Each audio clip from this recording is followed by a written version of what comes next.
I begin, just so I get a bit of a feel for the room, could you raise your hands if you know who I am and what I do? Ouch. Okay, that hurts. Okay, that's good. Yeah, so I slightly hurt my feelings, but that's fine. What I thought I'd do is I would give you a bit of a background story on me, who I am, so it gives you context for the rest of the day. So let's go back to when no, you know what? No, I'm going to perform this as a magician would. I'm going to start this how magicians start their shows in the early 1900s. So I'm going to ask 5 people to join me on stage. I've been watching you, so I've already selected the 5. First person, lady with beautiful red hair. Number 1, please join me on stage. And number 2, where are you? The lady there with the purple. Yes, thank you. Number 2. Number 3, if you can join me as well. Number 4, thank you. And where are you, number 5?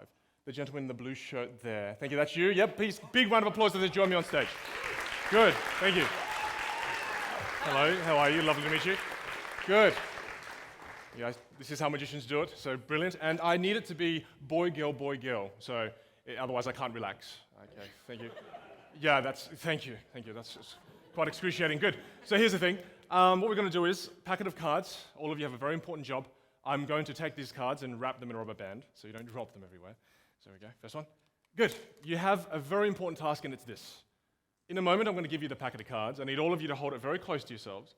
Don't look at each other's cards. And when you have it, hold it close to your chest. Lift the cards up anywhere. The first card you see is the first card you remember. Please don't look at each other's cards, okay? First one, if you could do that, Lynn, don't look at her card, please. Lift it up, have a look at it, get one, and then pass it to the next person. Lynn, say this to yourself over and over and over again. Don't say it out loud, just say it to yourself in your head.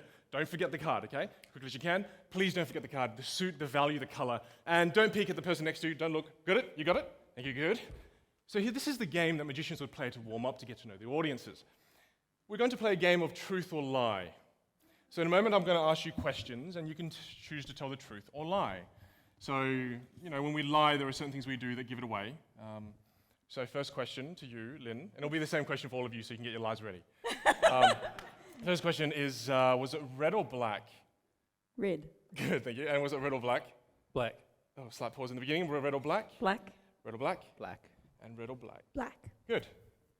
Okay, thank you. And was it odd or even? Slightly confused probably means it was a picture card at this point. Thank you. Thank you. Good. Gives it right. Was it odd or even? Odd. Thank you. Very confident. Was it odd or even? Odd. And what color was it? Red. Okay, face forward. I'm going to name 5 cards. Please don't react. If you hear your card, do not react in your face. Here we go. Look forward. Poker faces. Here we go. Ready? Poker faces. Here we go. Listen very carefully. Was it red or black? Red, right? Okay, good. Thank you. 2 of hearts, 7 of clubs, jack of clubs, queen of diamonds, ace of spades. If I named your card, walk back to your seat now. Tell the truth, my friend. I've got it. Thank you. Big round of applause. Thank you. Good.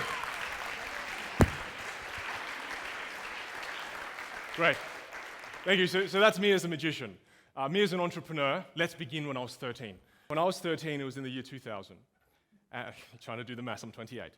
And essentially what happened was, a mind reader, obviously. Obviously what happened at this point was there was a site called eBay that was slowly emerging. And there was this thing called an MP3 player. Have you heard of MP3 players? In 2000 though, not many people knew what MP3 players were. So I thought to myself, this is how I'm going to make money. I'm going to buy MP3 players on eBay and sell them to my friends for double the price. Mum and Dad are refugees from Vietnam, so very poor family, but Mum and Dad worked super hard to send me to really wealthy schools, which was fantastic, because the wealthy kids had a lot of money. So, only one problem though, this is to give you context on who I am. So, eBay needed this thing called a credit card. I had no idea what that was at the time. When I researched this credit card, I realized that the bill would come in on the 4th of every month, and it'll be 4 weeks till Mum and Dad receive the next set of statements. So I realized there was a 4-week window of opportunity. This is fantastic. And also, Mum and Dad, anytime a call comes in and it's English, I'm the one that translates. So I thought this is fantastic. So it was amazing. And what happened was I borrowed their credit card without them knowing. It was 11 p.m. at night. I remember this so vividly. I was in my room, and a dial-up internet, of course. And I remember wrapping my computer with a blanket, scared it was going to make too much noise. Connected to the internet.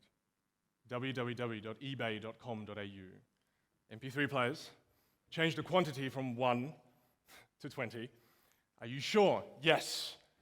Credit card details. Checkout. I've just spent over $1,500 on Mum and Dad's credit card. I was so excited, but then very quickly this feeling of explosive diarrhea hits. and this is when you think, oh God, I'm going to die. And then Lady Luck being on my side, long story short, 2 weeks later, these MP3 players arrived from China. And within 1 week, I sold every single one. When I was in year 8, I made $3,000 in a week, and I wasn't doing drugs. It's fantastic. I remember when this happened, I couldn't believe this. It was my first taste of entrepreneurship. I thought, my goodness, my parents will be so proud. This is crazy. They're gonna crown me as the family's best son. It was fantastic. And I remember the date finally arrived. When my mom gets angry, you can hear it and feel it and sense it in your body. I was in my room and I was sitting down with a Lego box full of money, and I could hear my mum get angry. And I kid you not, when she gets angry, Dad gets angry in support, and they both storm down the hallway. And I remember Mum almost kicking down my door, coming through, looking angry as hell. I'm sitting there, don't know what to do with myself, take the money and kind of throw it at them. And it was ridiculous. This ridiculous moment where money was kind of fluttering everywhere. Dad was going from angry to, this is good, right? Mum going from angry to, holy crap, he's doing drugs. And a ridiculously confusing time in my life. And, I thought I was saved for a moment, saw Mum slightly smirk, and I looked down into her hands, and there it was. It's a fly swat reversed. Not for killing flies, for killing Asian children. So that night my mum was hitting me, she was crying, I was crying, Dad was happy, it was so confusing. This happened all through high school. I moved high school a total of 5 times. Right? And strangely enough, each time I would move schools, I'd get to progressively better schools, because what would happen is, the reason I got removed from the school was I would sell things to my friends, MP3 players to girls was hair blow dryers, hair straighteners, and when they don't pay, I then found out I had leverage, I had money, so I'd pay the school bully to harass them. Yes. So the fathers in the school knew my heart was good, I just didn't know how to do business at 13. So they kept talking to different schools, and they moved me to better schools and better schools, which was fantastic because the kids had more money. And this went on through all of my high school life. I started my first phone store when I was 19, and went to China and Canton Fair, bought containers of goods over and sold them. And then I'm at university now, and I'll wrap things up with this story here. So I'm at university, I'm doing commerce and law, fulfilling the Asian prophecy, obviously. And I had 6 months to go, not 3, 6 months to go. And I remember coming home on a Friday afternoon, telling Mum and Dad, Mum, Dad, have a seat. I love you very much. Something bad's coming. And I'd like to quit university. Right, my dad loves Bruce Lee. So I remember at this point, he stands up, he lifts up his pants like this, and he goes, what the hell, boy? So he's getting angry, right? And Mum starts crying, and I'm like, oh God, no. And I'm like, listen, no, wait. There's something more I need to tell you. I not only want to quit university, I want you to sell one of your investment properties and give me $100,000, please. And I'll build a business on the internet to teach magic. Okay, hold on. All right, I'm just going to make sure we're on the same page here. I've just told a 60-year-old Vietnamese man who's been through the war on a boat for 2 weeks to come to this beautiful country to give his son an education. That son just told him he wants to be Harry Potter. Right, so I'm serious. At this point, Mum and Dad don't even know what to do with themselves. They're so angry, so they walk off into the kitchen. And this is when you really think you're going to die, because knives are in the kitchen. Right?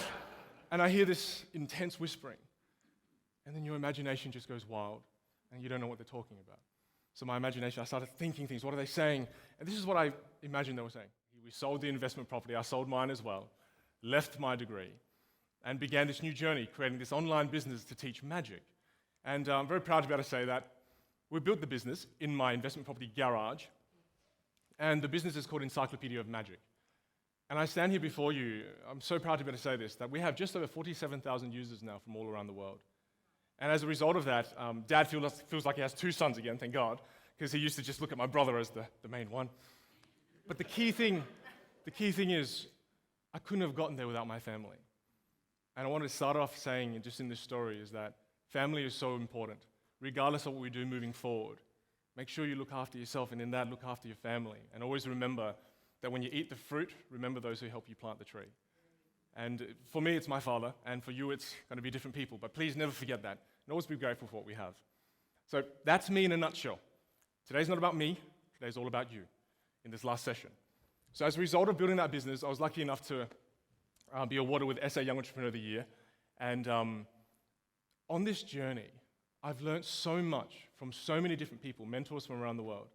Today, I want to share with you 3 things that have completely changed my life, and I know they can change your lives too. The difference with me is that I use magic as my metaphor. So I'd like to invite somebody to join me on stage as we share this first point. I call it perspective.